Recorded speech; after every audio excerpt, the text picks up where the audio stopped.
Hi, my name is Vihan and today we're making a super exciting experiment. Want to check it out? We need a cup of water, cup of milk, toothpicks, spoons and cocoa powder. Take a spoon of cocoa powder and dip it in water. See, it's still dry. Now I'll try it with milk.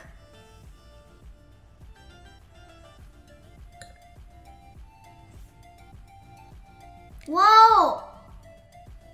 That was explosion. Let me try again. See, it's dry. Look. It's dry.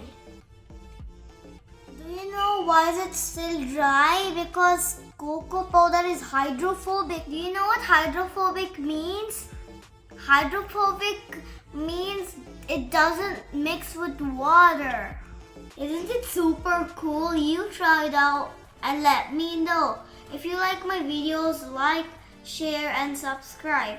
And be sure to watch my old videos. Bye!